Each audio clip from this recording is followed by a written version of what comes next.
City Current. Produced by Dakota Media Access.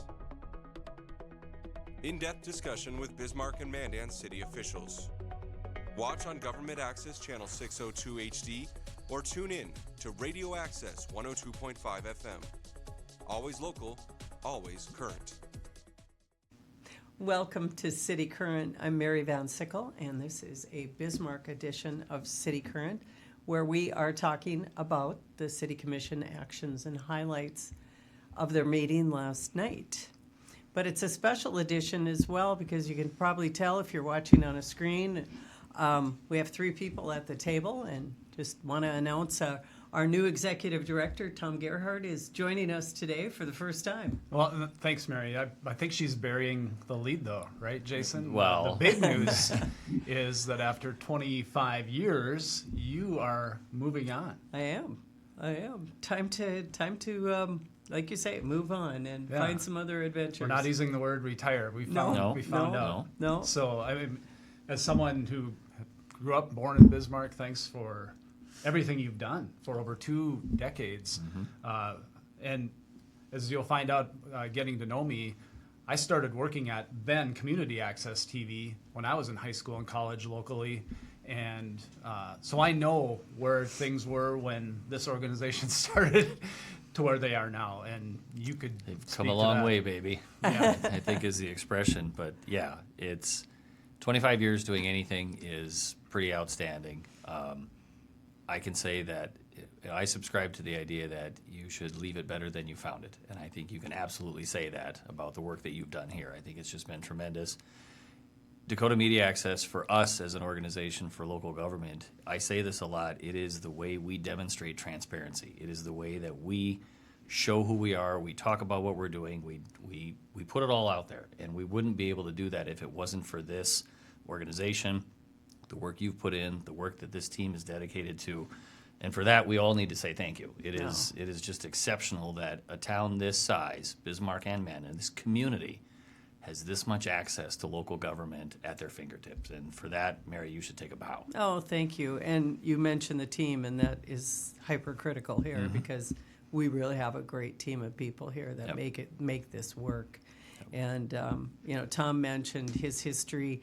That's why he's such a good fit because, I mean, in high school, he's working at Community Access Television, which is so ironic because here he is how many years later. I won't date you, Tom, but, that's kind of crazy that it's kind of come full circle. That's why you're super qualified. And then, obviously, your broadcast experience and lobbying experience make you such a good fit. So we're really confident that we've picked the right person to move forward. And Jason, you and I have had a relationship for a long time. I remember when you started as a planner in the city department, and you and I was with Bismarck Mandan Development Association, and we were talking constantly about downtown and some of the advancements down there, and you still are. That's still, I think, in your heart.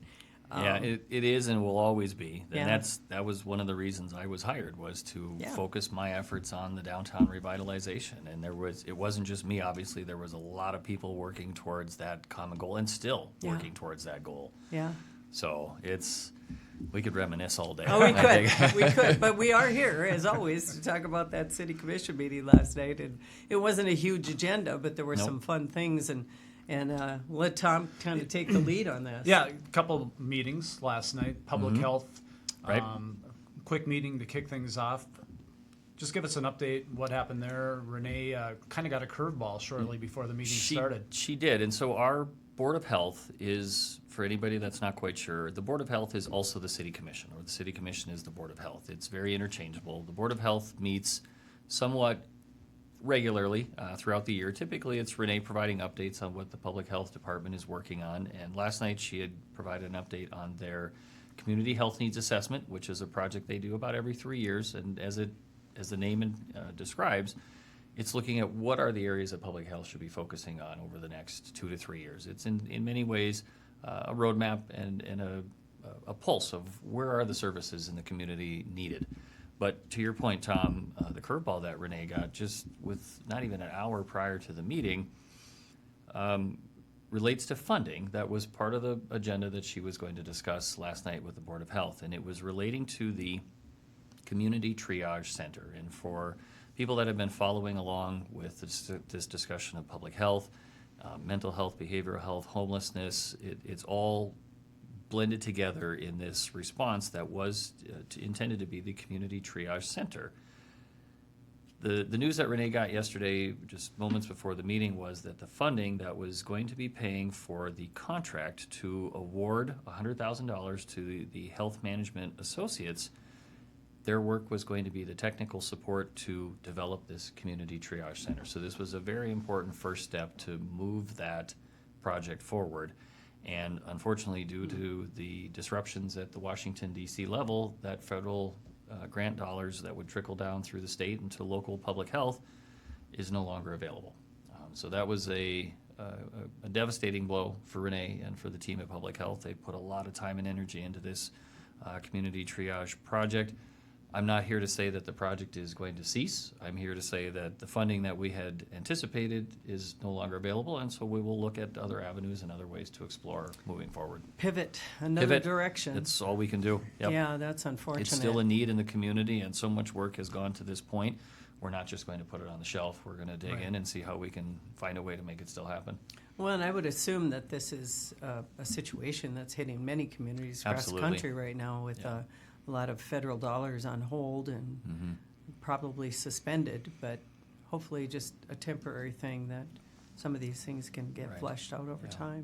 But a firsthand reminder of how we do live and die by the federal dollars as well. It's not just local tax dollars that are going into some of our departments and programs. It's state money, it's federal money that ends up being grants for us. Okay. So. All right.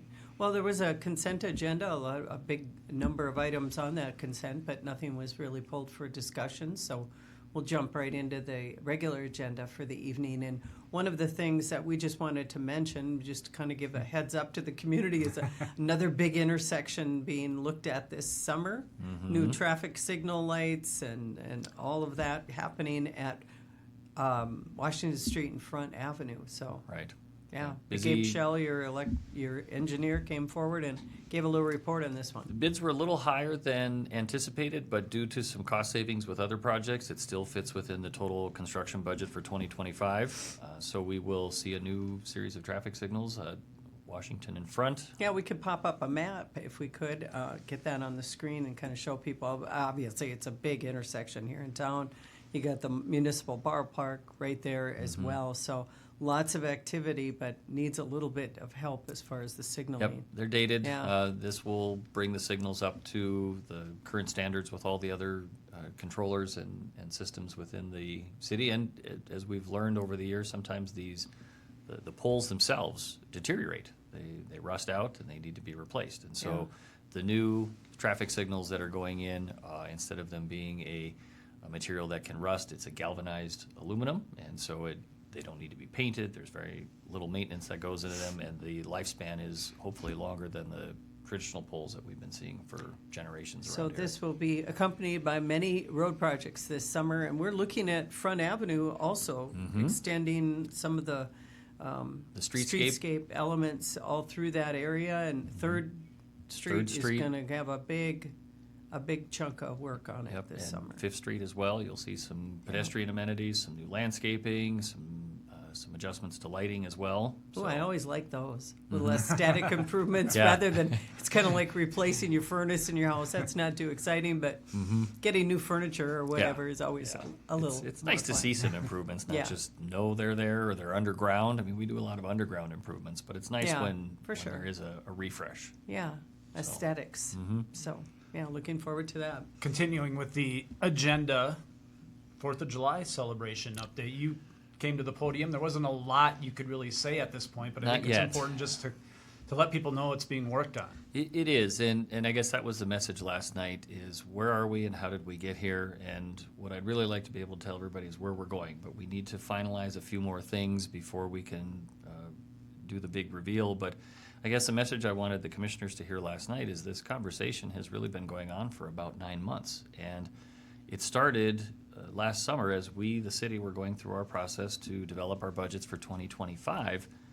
historically the city of Bismarck has paid for the fireworks display at the Capitol grounds. Everything else that you've enjoyed at the Capitol grounds has been compliments of the Bismarck Mandan Symphony Orchestra, and so we certainly want to recognize all the work that goes into this. It's more than just simply showing up and performing. There's a symphony of coordination that goes on to like it. No make pun these things intended, happen. huh? Yeah. But in a conversation that I had with the executive director of the Bismarck Mandan Symphony Orchestra, Mike Gardner, I reached out to Mike and said, hey, are we going to be budgeting for fireworks in 2025? And Mike said, well, we kind of really hadn't planned on going forward with this event. And in fact, in 2024, they were really not sure if it was the right thing to do to fulfill the mission of the symphony. But thanks to some volunteers and some donations, 2024 went off without a hitch. But as a citizen of Bismarck, as a resident here, a person that has enjoyed countless 4th of July events at the Capitol grounds, I just didn't want to accept the fact that we might not have something to look forward to in July. And so I called a few community stakeholders, friends that we work with a lot, whether it be the Chamber, the Downtowners, the Convention and Visitors Bureau. I even called John Bollinger with the Larks and said, hey, does this sound like something we would want to try and elevate, or something we want to try and preserve in one way or another? And we've explored a lot of different options. Obviously, there's construction that's taking place at the Capitol grounds, which makes things a little challenging at that location. That's about all I'm going to say for right now.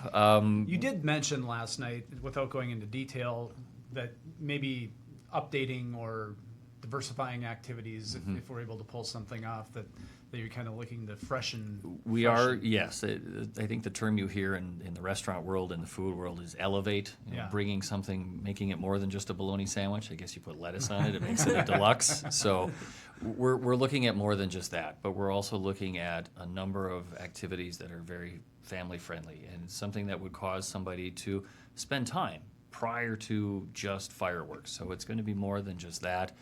We're certainly not looking to infringe on what Mandan has. They've got a full slate of activities over the 4th of July. That's fantastic for them. We're looking as a complement to what's going on Yeah. in Mandan and as well. did I hear last night too that the symphony may remain part of this? It is our very intentional hope and work to keep the symphony as a big part of this annual tradition, and to recognize them as the professional musicians that they are, but to welcome them as part of this experience, because I think for many of us it's ubiquitous with the 4th of July. The symphony is there.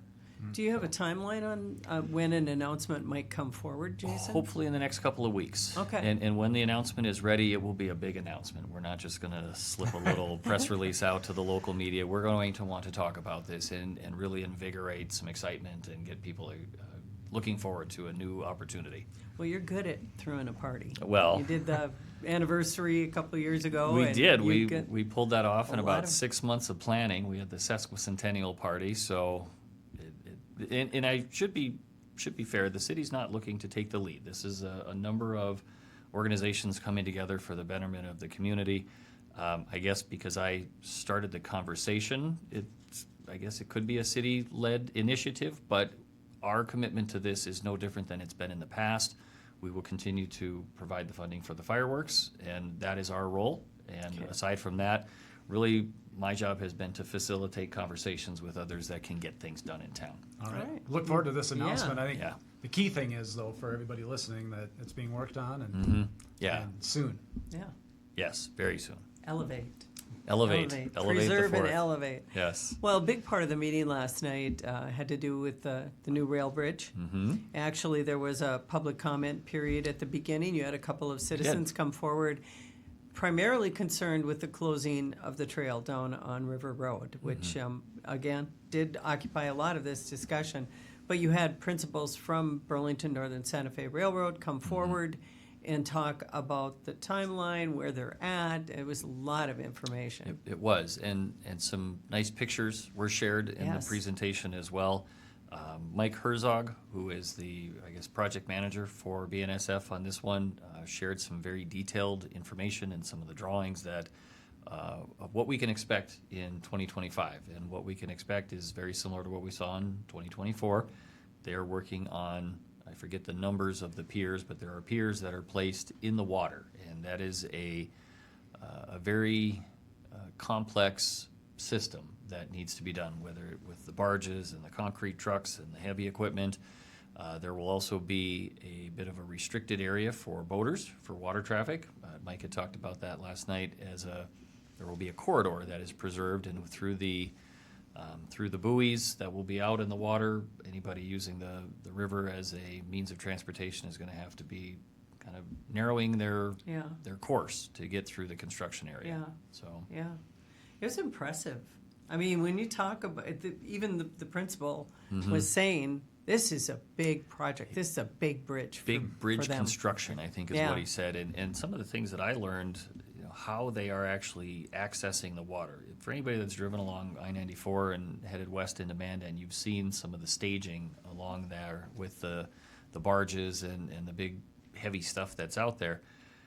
Some of the pictures that Mike shared last night, he talked through how you get these vehicles on the barges and out into the water, and they're able to pour concrete. And I didn't have my pen ready to be writing all the volumes of steel and concrete and materials that are going essentially below water. It's pretty.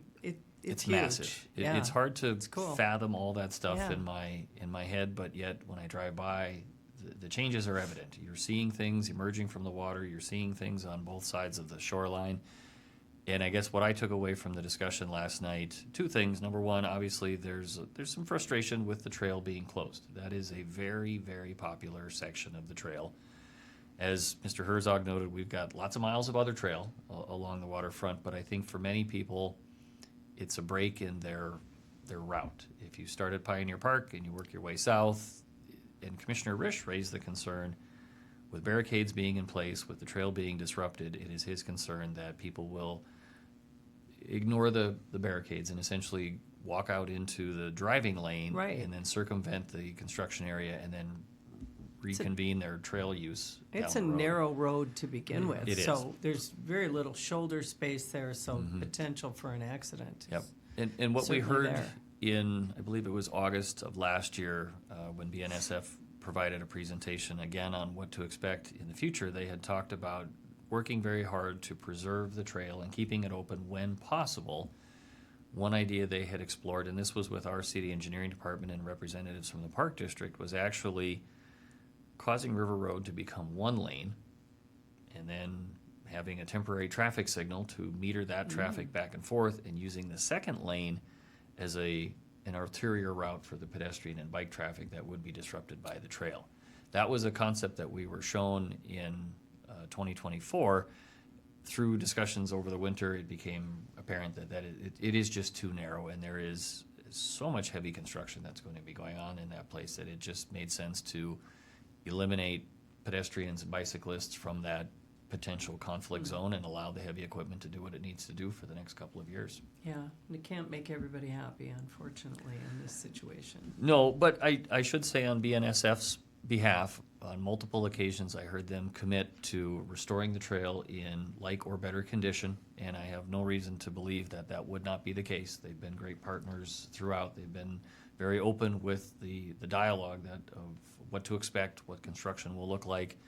I mean, it's big industry. It's a big project. And I did hear last night, too, a couple of points on top of that they expect to continue with that trail closure through 2027, which is down the road, but that it's potentially that it could be open in winter months, which I know Right. some people didn't want to hear, but potential to reopen it during the off season. You mentioned too that the river, they're going to keep part of the river open for traffic. I know we have a map of that too, Yeah, and the little section in the graphic we could orange show. illustrates that. And so just while we're talking about trail closure, I think it doesn't That's a hurt to good point. emphasize that water traffic will, Well, it's a congested area It's a very anyway. congested area, There's a yeah. lot of activity here. And I think it just a heads up to, if you haven't noticed already, people who own boats, I would assume last summer they should have been exposed to this. It's going to get a little tighter. So, The riverboat, kayakers, recreationalists, watercraft of all sort are going to have to squeeze between the piers that are in place today with the existing bridge. And on this graphic, it looks pretty wide, but having been there firsthand, I can tell you that yeah. it's not as wide as it as it really looks in some cases. Right. So I guess just to your point, Mary, for anybody that is on the water this summer, be careful, be slow, be safe. I There's would a lot assume going they'll on. put up a no-wake zone in this passageway. I would imagine. I Yeah. believe they had some markers out last year as well, Okay, some buoys okay. and things Sure. on the bookend. I believe I heard Mr. Herzog say they've got a 400-foot corridor that they're working within, and that's their right of way, that's their area to occupy, Okay. and so that is likely going to be the width of that corridor underneath the existing bridge today. One other thing I heard last night too that I think is worth mentioning is last year, late in the year, they realized they had to go 24/7 essentially. That's right. Good point. And they mentioned, Michael mentioned last night that they're probably going to start off going 24/7. So for citizens and residents, worth mentioning that Yeah, it is. round-the-clock construction will begin. Pile driving and Yeah. earth hauling and just activity in general. Yeah. So, if you're a fan of big construction, this is your project. Yeah. This will be your summer. They should have some viewing decks out there, Yeah. people up in the lawn chairs just watching the action. Yeah. Well, not a bad view from the community bowl area if It's you true. want. Yeah, Yeah. you can You wanna get a watch. pair of binoculars out. You can Yeah. see.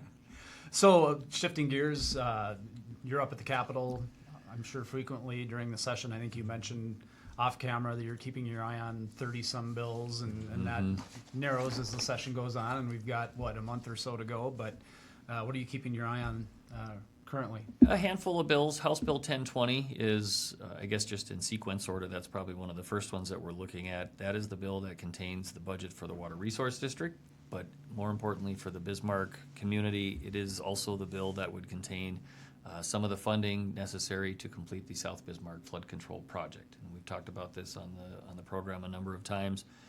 This project is a result of FEMA coming in and remapping the Missouri River Corridor system and identifying new areas of South Bismarck that are prone to flooding due to river activity.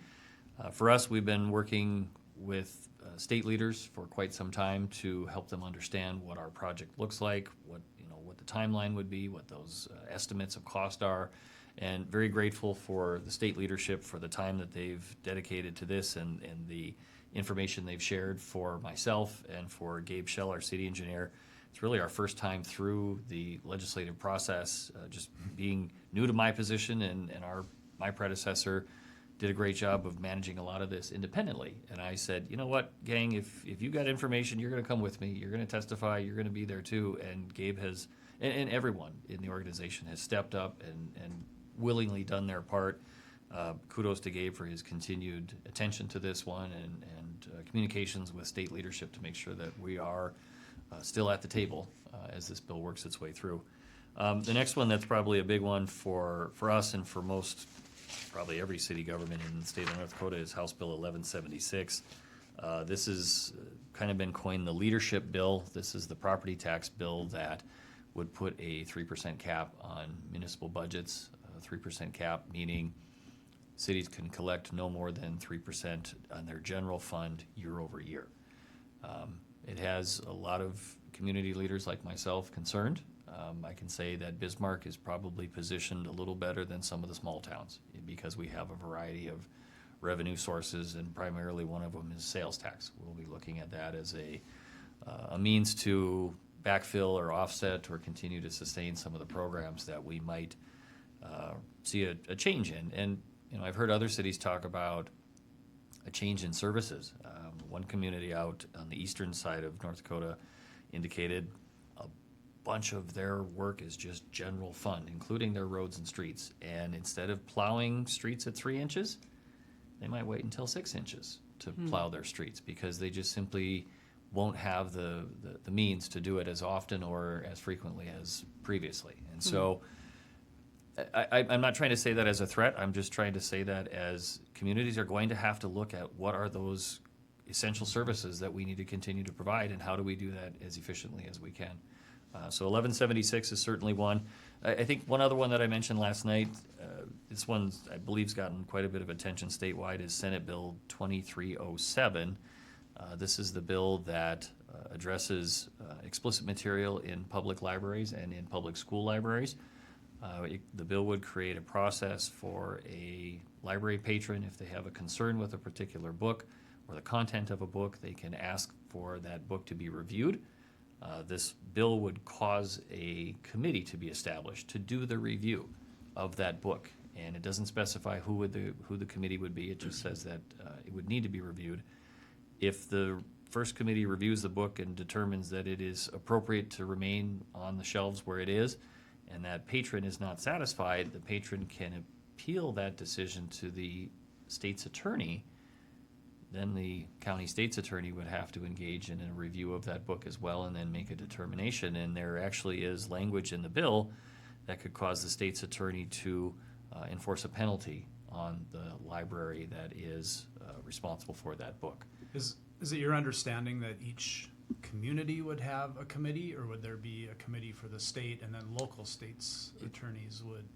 Not being an attorney and not speaking directly to the bill sponsor, I guess the way I read it, every library would have to have its own committee. Okay. And that committee would be the first response to the patron's request, and then the second response would be that of the state's attorney. So Wow. the testimony on that, if you looked at the submitted testimony, it was about 6-1 in opposition of the bill. The committee voted 12-1 to recommend due pass on the bill. So it was a little contrary to the volume of testimony that was there.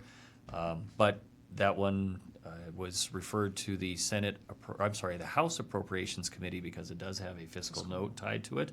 And so it will be up to Appropriations to determine if they can work that into the budget going forward. I don't know if that has an outcome on, or a determination on the outcome of the bill, but that is at least the next step for now. All right, so those are the highlights from the report last night. We'll move off the agenda. We want Sure. to talk about something super serious, and want to talk about chickens. Chickens? Yeah. Who's talking about chickens? And I think Commissioner Risch brought it up at the end of the meeting, that there is a survey out there. There is. We're running that graphic on our system as well, and we popped it up there. Thank you, Quinn. There's a survey. It's a short survey. It's Yeah. just a few questions, and one of the questions is, what came first, the chicken or the egg? Or, but it, in all seriousness, this is a community conversation. This is a topic that is brought forward again because there are people that are interested in keeping backyard chickens. And I mean, personally, I don't have an opinion one way or the other. I can tell you I have no interest in being a chicken rancher. I like getting my chicken and eggs the old-fashioned way by going to the grocery store.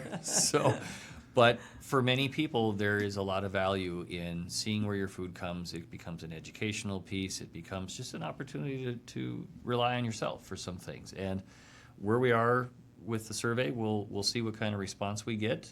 Obviously, that information will be shared with the Planning Commission, which will take this task on first.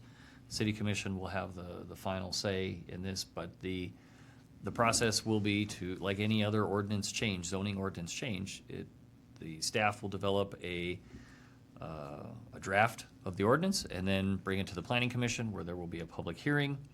The Planning Commission's role is to hold the hearing, formulate a recommendation, provide that recommendation to City Commission, and then the City Commission will have final action on this one somewhere in the probably next 3-4 months, maybe a little longer. I think it should be mentioned, too, that the ETA is people who live in the ETA are allowed to have backyard Right. chickens. If you're outside city limits in the rural areas of Burleigh County, it's already a permitted use. Yeah, as the city of Mandan as Correct. well. They've had it for a number of years, so, yeah, it's not an unusual request, so it'll be interesting to see what happens.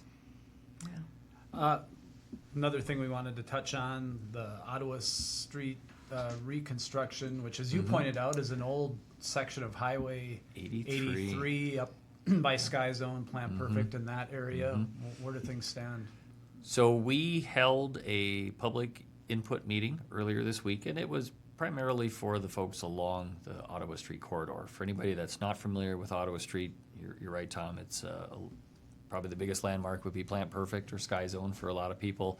It's a road that parallels Highway 83, and for us, it's what we would consider a rural section, meaning it's just got a ditch. It doesn't have curb and gutter, it doesn't have a sidewalk, it doesn't have a lot of lighting, there's not a lot of traffic control opportunity there, and so it's time to improve the road.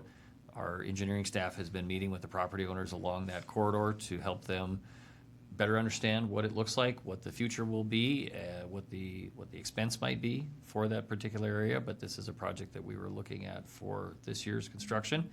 I think for anybody that's been anywhere near Plant Perfect around Mother's Day, they would agree that this road can be very congested. It's a little precarious up there. It can be. Yeah. And so not suggesting that this is going to solve all the problems that happen seasonally in those areas. Obviously, in the wintertime, Sky Zone's a very popular place as well. But it's time for us to urbanize the street and make it look like the rest of the roads in the area. And there's been, or is, I think, it'd be safe to say too, additional development along that corridor too, which has made it even busier. You're absolutely yeah. right. We've seen some new office buildings showing up. There's a salon that's in the area. There's a strip mall with some chiropractic and other services there. So it's time. Yep. Yeah, Look- and that's this summer. We're It's my looking understanding, at that's yep. going to happen. So, again, get ready for road construction. Of course, we're in pothole season right now. There's a number of those appearing all over town. I guess if there's one good thing about having a fairly dry winter, it's that it doesn't cause a lot of potholes, because really one of the biggest reasons we end up with potholes is the days the snow melts and then it freezes at night, and that freeze-thaw cycle will really blow out those cracks. Without any moisture on the ground, we're really just Not dealing too now bad, with the frost heaving Yeah. out of the ground. So All right. I'd still take snow over potholes, though. Well, we do need the moisture for sure. So, last item on our notes is the strategic planning process. We did get a notice from your office, as well as you mentioning last night during the meeting that there's going to be a special city commission meeting on April 29th. Right, and the reason for the special meeting on the 29th is because on April 22nd, the second meeting for the City Commission, Bismarck City Commission in April, there'll be two very important reports coming forward. And one of the reports will be coming from local architect Jeff Ubel and his design team. They have been looking at and evaluating and developing a capital improvements project list for the Bismarck Event Center. Bismarck Event Center was first opened in 1969. I'm humbled to say we actually do have some infrastructure in that building that is original to the building. And we have a number of needs within the building that just simply need to be addressed. And it's cosmetic things, but also not as forward-facing things between HVAC and the control systems. There's just work that needs to be done. So Jeff and his team have been evaluating the facility, meeting with the staff, better understanding where we're good, where we're not so good, and he will be coming forward with a capital improvements project list that should drive us for the next 3, 5, maybe even 8 years worth of projects to really invest in that space and bring it online with what it needs to be doing. The other project that we'll be seeing on the 22nd of April will be a report from the consultants that were hired to do the operations and management study for the Bismarck Event Center, and that group is known as JLL, Jones Lang LaSalle. Their recommendations will give the commission a variety of choices to be making. How do we best want to manage and operate this facility going forward? It's a lot of information to take in on one night, but it's even more information to expect them to be able to comprehend and just make an informed decision that day. So what we've done is we have set aside a special meeting on April 29th, 5:15. It'll be a public meeting just like all of them. It's my understanding you guys have agreed to carry the meeting live as well. Thank you for that. The meeting on the 29th will be a workshop for the commissioners to tear into all the reporting and all the recommendations and the information they received from the Ubel Group and from the JLL consultants. It is my hope that the commissioners will build consensus and formulate some direction on how we're going to move forward and bring the event center up to what it needs to be for the 2025 and the years going forward. And prioritize Absolutely. some of those projects. Identify- Because there's I'm sure a lot of them. There are Yeah. identifying the priority projects, identifying the funding sources, identifying what is the best composition for operations and management for this facility. This is a big deal for us. Everything's on the table. This is a huge thing right now, and so we are very much looking forward to those reports in April, and I am excited to see this commission really dig into this topic and decide how are we going to go forward. How are we going to shine this place up and make it look its greatest? Jason, will this also incorporate the other RFP that you had out for a hotel conference center adjacent to the facility? There has been some internal discussion about that. Okay. We did receive one proposal from that amenities RFP. That group has not yet come forward with, we have not asked them to provide their presentation, but that's still a topic that the mayor and I are discussing and trying to determine.